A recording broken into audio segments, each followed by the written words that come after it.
Сәлем баршаңызға, каналыма қош келдіңіздер.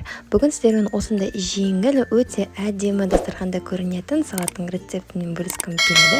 Міндетті түрде жасап көріңіздер. Жалпы менің каналымда ресторандық салаттың бірнеше түрі бар. Каналыма кіріп көріңіздер және тіркелуді ұмытпаңыздар. Салаттың жасалу жолы қиын емес, сол себепті міндетті түрде қайталап көріңіздер.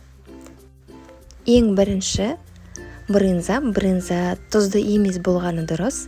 Брынзаны үшбұрыштап тураймыз.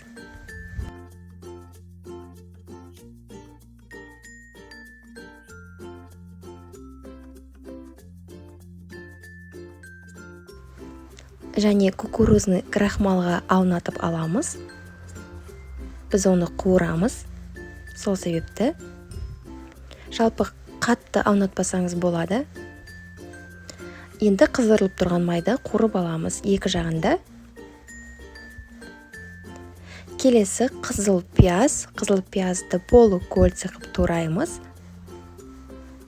Келесі помидор черри помидорын екіге бөлеміз.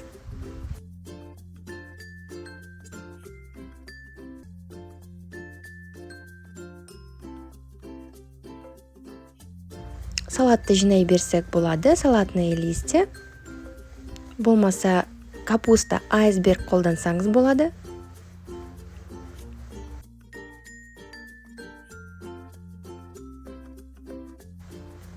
Алты оливки, 7 маслины қолдандым. Ортасынан бөліп тураймыз да, араластырамыз.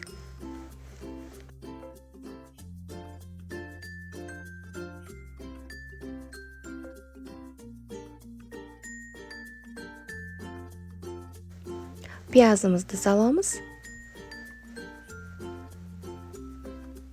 Және менде дайын заправка. Бұл заправканы қазір ссылкада қалдырдым сіздерге. Жоғарыда және де төмен жақта описаниядан алсаңыздар болады. Бұл заправка соус песто деп аталады. Өте керемет дәм, міндетті түрде жасап көріңіздер.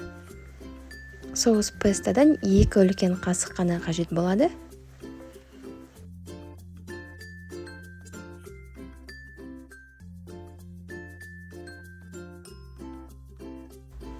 Және міндетті түрде салатты қолмен араластырған дұрыс. Көп емес, 1-2 рет араластырып жүрсеңіз жеткілікті болады. Енді салатымызды жинай береміз. Бетіне помидор черри қоямын. Міндетті түрде дастарханға берер алдында ғана жинаңыз. Алдын ала жинап қою деген болмайды. Міне біздің брынзамыз дайын болды, қуырылған. Оны да әдемілеп қоямыз.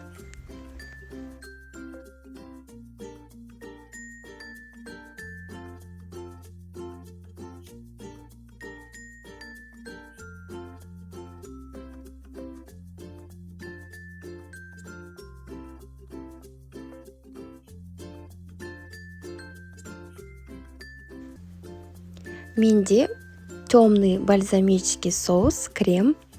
Басында осындай өзі жасалған арнайы. Оны да әдемілеп шығамын.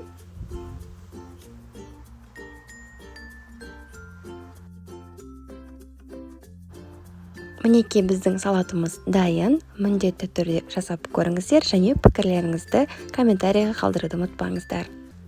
Менімен болғандарыңыз үшін рахмет. Астарыңыз дәмді болсын.